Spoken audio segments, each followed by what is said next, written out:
Le petit chaperon rouge par Charles Perrault.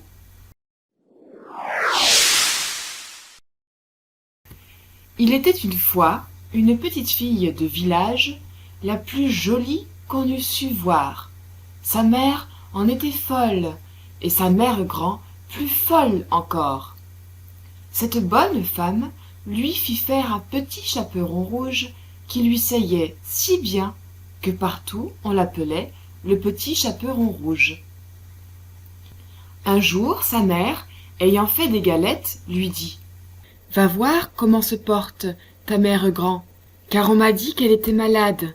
Porte-lui cette galette et ce petit pot de beurre. » Le petit chaperon rouge partit aussitôt pour aller chez sa mère grand, qui demeurait dans un autre village.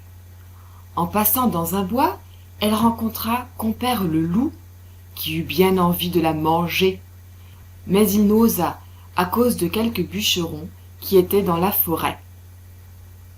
Il lui demanda où elle allait.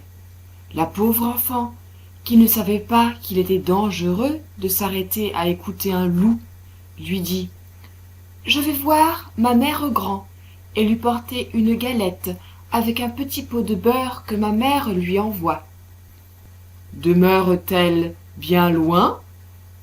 lui dit le loup. « Oh oui !» dit le petit chaperon rouge.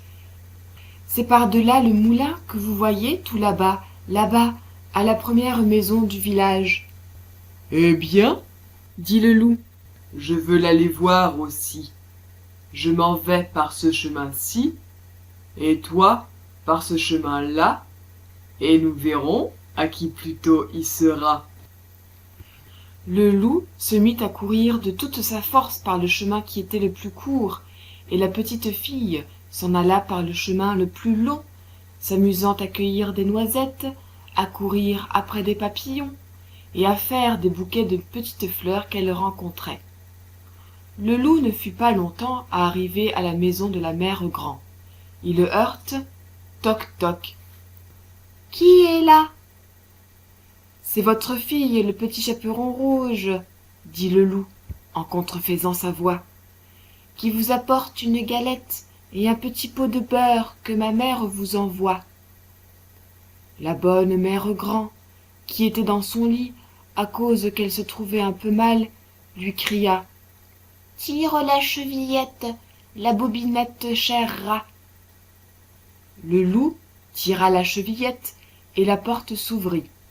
Il se jeta sur la bonne femme et la dévora en moins de rien, car il y avait plus de 3 jours qu'il n'avait mangé.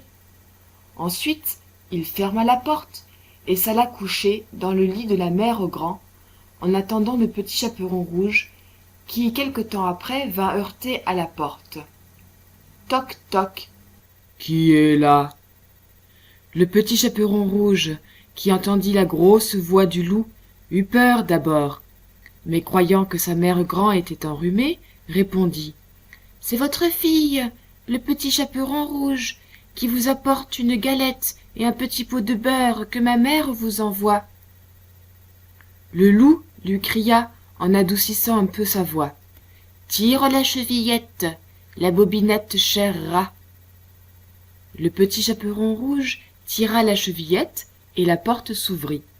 Le loup, la voyant entrer, lui dit en se cachant dans le lit sous la couverture « Mets la galette et le petit pot de beurre sur la huche et viens te coucher avec moi. » Le petit chaperon rouge se déshabille et va se mettre dans le lit, où elle fut bien étonnée de voir comment sa mère grand était faite en son déshabillé.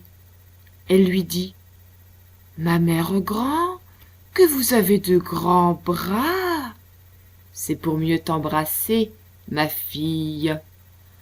Ma mère grand, que vous avez de grandes jambes. C'est pour mieux courir, mon enfant.